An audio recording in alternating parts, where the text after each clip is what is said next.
ಮನದಿ ಕೊರಗುತ್ತಿರಲು ಕಣ್ಣುಗಳಲ್ಲಿ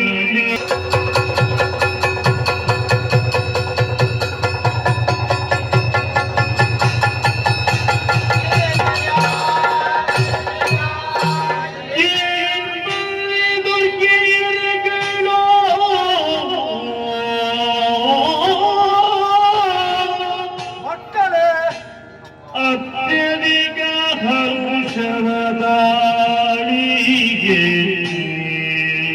ಸಂತೋಷವಾಯಿತು ಮಕ್ಕಳೇ. ಅತ್ಯಧಿಕ ಹರುಷವದಾಳುತ್ತ ಹರಿ ನುಡಿದಾಗೆ ನಿಮಗೊಂದೊಂದು ಹೆಸರನ್ನಿಡುತ್ತೇನೆ ಮಕ್ಕಳೇ. ಅನಿತರು ಭಗವತಿ ನೀನು ಭಗವತಿ ಆಗಲಪ್ಪ. ಪರಮೇಶ್ವರಿಗೆ ನೀನು ಪರಮೇಶ್ವರಿ.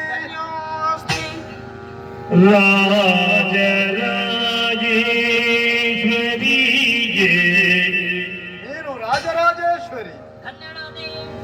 ವಿನೂತನ ಪೂರ್ಣೇಶ್ವರಿಗೆ ನೀನು ಅನ್ನಪೂರ್ಣೇಶ್ವರಿ. ಭ್ರಮರಾಂಬೆ ನೀನು ಭ್ರಮರಾಂಬೆ ಮಗಳೇ. ಕಾತ್ಯಾಯಿನಿಗೆ ನೀನು ಕಾತ್ಯಾಯಿನಿ. ವನಿತೆರೇಶ್ವರಿ ನೀನು ರಕ್ತೇಶ್ವರಿ ಮಗಳೇ. ಏನು ಬೇಕಾರೆ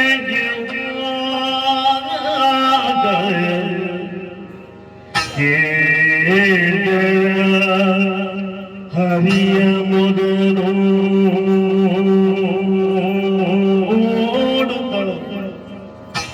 ಹರಿಯ ಮೊದಲು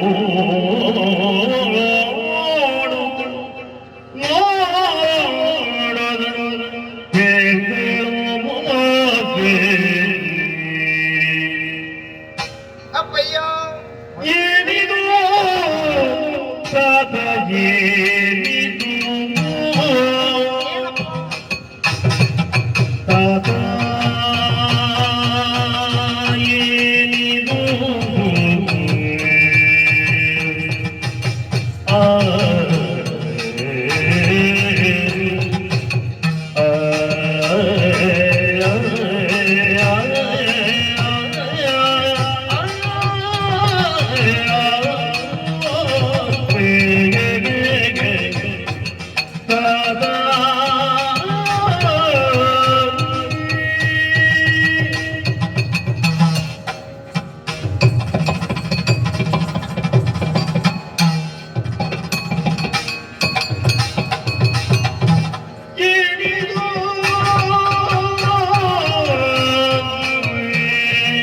ತಾತ ಏನಿದು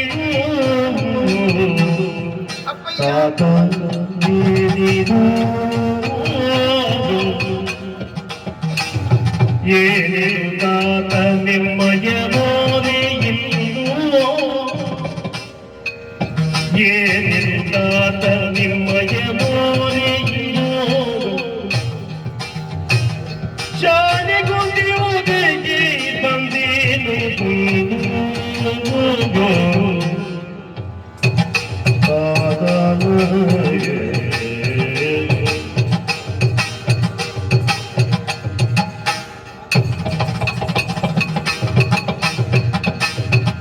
ಸತ್ಯ ಧರ್ಮವೇ ಸೃಷ್ಟಿಗಾರವಿಂದು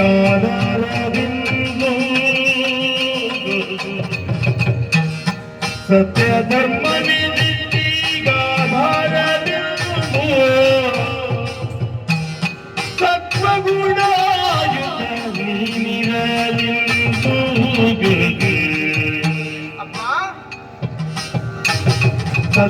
ಸತ್ಯಲೋಕಾಧಿಪ ಸೃಜಿಸಲೇಗಿಂದು ಸತ್ಯಲೋಕಾಧಿಪ ಸೃಜಿಸಲೇಗಿಂದು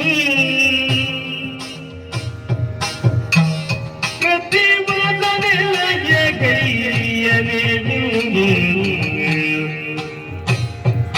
ಸತ್ಯಲೋಕಾಧಿಪ ಸೃಜಿಸಬೇಕೆಂದು ಕೃತಿವಾಸನೆ ಲಯದಿ ಜದಿಗೆಂದು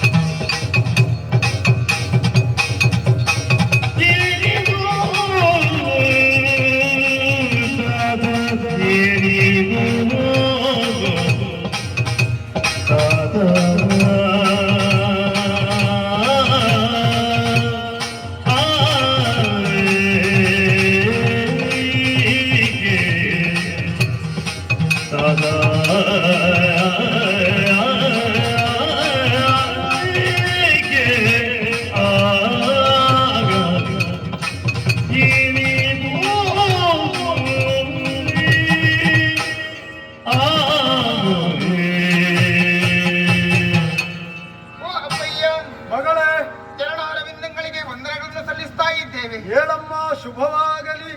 ನೀವು ನಮ್ಮನ್ನು ಸೃಷ್ಟಿಸಿದ ಗಳಿಗೆಯಲ್ಲಿ ಹಾ. ಪಕ್ಕನೆ ನಿಮ್ಮ ಮುಖವನ್ನು ನಾವು ನೋಡಿಕೊಂಡೆವು. ಹಾ, ನಿತ್ಯಾನಂದ ರೂಪಿಯಾದಂತಹ ತಾವುಗಳು ಹಾ. ಇಂದು ಯಾವುದೋ ನೋವನ್ನು ಉಂಡುಕೊಂಡು ಹಾ. ಅನುಭವಿಸಿಕೊಂಡು ನೋವಿನಿಂದ ಕಣ್ಣೀರಿಳಿಸ್ತಾ ಇದ್ದೀರಿ. ಹಾ. ಮುಖವು ಬಾಡಿ ಹೋಗಿದೆ. ಹಾ. ಅರಳಿದಂತಹ ತಾವರೆಯ ಹೂವೊಂದನ್ನು ಕೊಯ್ದು ಹಾ. ಕಾದ ಬಂಡೆಯ ಮೇಲೆ ಎಸೆದ್ರೆ ಹಾ. ಯಾವ ರೀತಿ ಬಾಡಿ ಬಸವಳಿದು ಹೋಗುತ್ತದೋ ಹಾ. ಅದೇ ರೀತಿಯಲ್ಲಿ ನಿಮ್ಮ ಮುಖ ಕಮಲ ಇವತ್ತು ಕಂದಿ ಕುಂದಿ ಹೋಗಿದೆ. ಹಾಗಿದ್ದೇ ಯಾವುದು ನೋವು ಹಾ. ನಮಗೆ ಅರ್ಥವಾಗುವುದಿಲ್ಲ. ಹಾ. ಆದ್ರೂ ಒಂದೇ ಹೇಳ್ತೇವೆ, ನಿಮ್ಮ ಕಣ್ಣೀರು ಮಾತ್ರ ನಮಗೆ ಅರ್ಥವಾಗಿದೆ. 7 ಬಿಂದು ಹನಿಗಳು, ಹೌದು. 7ರಿಂದ 70 ಆಗ್ಲಿಲ್ಲ, ಹಾ. 7ರಿಂದ ಕಡಿಮೆಯೂ ಆಗಿ ಉಳಿಯಲಿಲ್ಲ. ಹಾ. ಹಾಗಿದ್ರೆ ನಿರ್ದಿಷ್ಟವಾಗಿ 7 ಆಗಬೇಕು ಅಂತಿದ್ರೆ ಇದು ತಮ್ಮ ಸಂಕಲ್ಪ. ಸರಿ. ಇದನ್ನು ಹೇಳಬೇಕು ಅಂತ ನಮಗೆ ಒಪ್ಪುತ್ತದೆ ಮನಸ್ಸು. ಆದ್ರೆ ಇನ್ನೊಂದು ತೋರುತ್ತಾ ಇರುವುದು, ಸೃಷ್ಟಿ ಸ್ಥಿತಿ ಲಯ ಎಂಬಂತ 3 ಉದ್ಯೋಗವನ್ನು ಮಾಡುವುದಕ್ಕೆ 3 ಮೂರ್ತಿಗಳು ನೀವಿದ್ದೀರಿ. ಹಾಗಿದ್ರೆ ಸೃಷ್ಟಿ ಕಾರ್ಯದಲ್ಲಿ ಬ್ರಹ್ಮ ಎಲ್ಲಿಯಾದರೂ ತಪ್ಪಿದನೆ, ಲಯದ ಕಾರ್ಯದಲ್ಲಿ ಶಿವನು ಹಿಂದುಳಿದನೆ, ಸ್ಥಿತಿಯ ಪಾಲನೆಯ ಕೆಲಸವನ್ನು ಮಾಡುವುದರಲ್ಲಿ ತಮಗೇನಾದರೂ ಕಷ್ಟವಾಯಿತೆ? ಈ ಸತ್ಯ ಧರ್ಮ ಎಂಬ ನಡೆಯಲ್ಲಿ ಈ ಪ್ರಪಂಚ ಒಳೆದಿರುತ್ತದೆ. ಈ ಪ್ರಪಂಚವು ಹಾಗೆ ಆಗುವುದಕ್ಕೆ, ಕೆಟ್ಟ ಹಾದಿಯನ್ನು ತುಳಿಯುವುದಕ್ಕೆ ಕಾರಣ ಏನು? ನಿಮ್ಮ ಕಣ್ಣೀರಿಗೆ ಏನು ಕಾರಣ? ಯಾವುದು ನಮಗೆ ಅರ್ಥವಾಗಲಿಲ್ಲ. ಎಲ್ಲವನ್ನು ನಮ್ಮಲ್ಲಿ ಹೇಳಿ ನಮ್ಮನ್ನ ನಡೆಸಿಕೊಳ್ಳಬೇಕು ಅಂತ ನಿಮ್ಮಲ್ಲಿ ಪ್ರಾರ್ಥನೆಯಪ್ಪ. ಓ ಅಪ್ಪ, ಜೋಡಿಯೊಳಗೆ ವೈರಾಚಮಭೋ ಚಿರವಾದಿ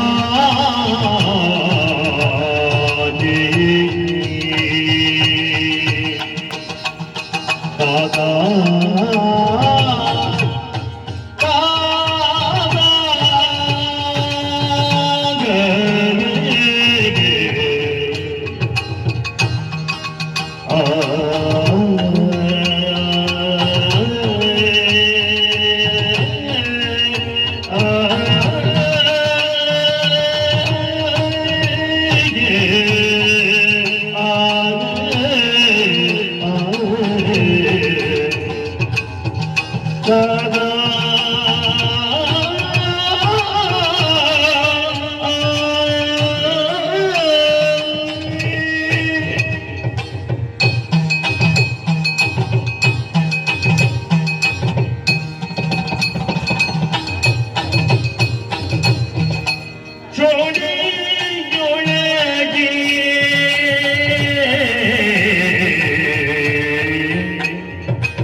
ವ್ಯತಿಪೇನು ಮಾಡದೆಂದು ನಿಮ್ಮ ಕೂಡಿ ಬೇರೋ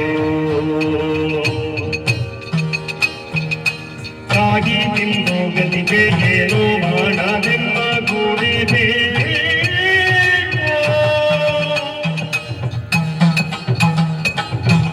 ಕೋಣಿಯೊಳಗೆ ವರ್ಣಾಶ್ರಮವೋ ಸ್ಥಿರವಾಗಿ ಜಗದಾಗ ಹೀಗೆ ಏನಿದೋ ದಾದ ದಾದ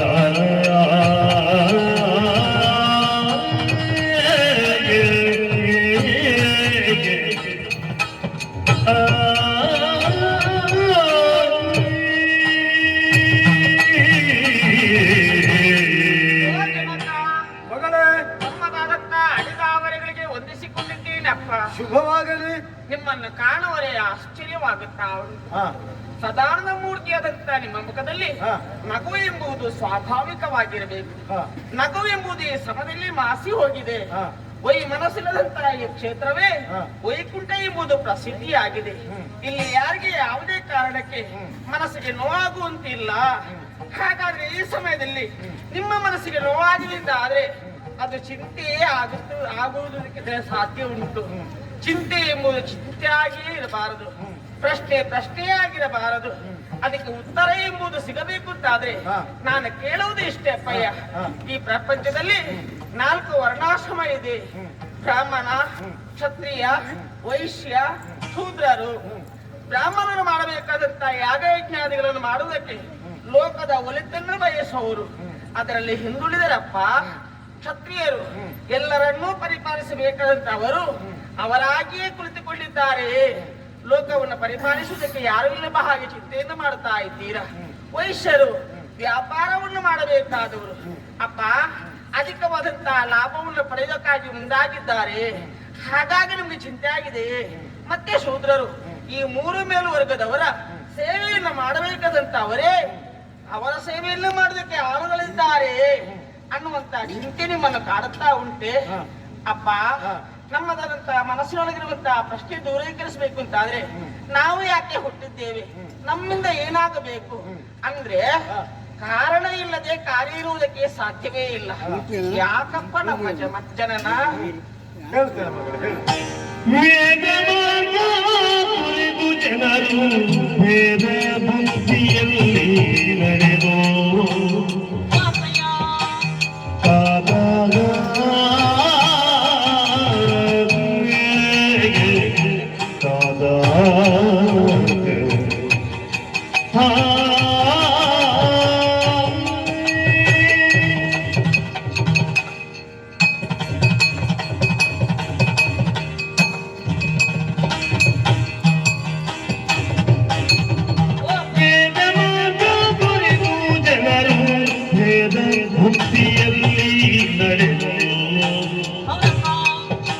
ಜನರು ಭೇದ ಬುದ್ಧಿಯಲ್ಲಿ ನಡೆದು ಭೇದಗಳಿದೆ ಗರಿದೇವಾ, ಭೇದಗಳಿದೆ ಗರೆ ದೇವ ವೇದಯಾಮಯ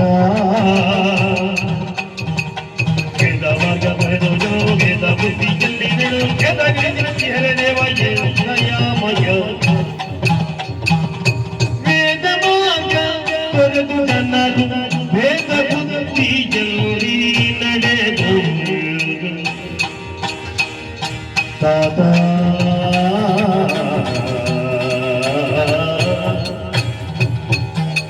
ಏನಿದು ದಾದಾ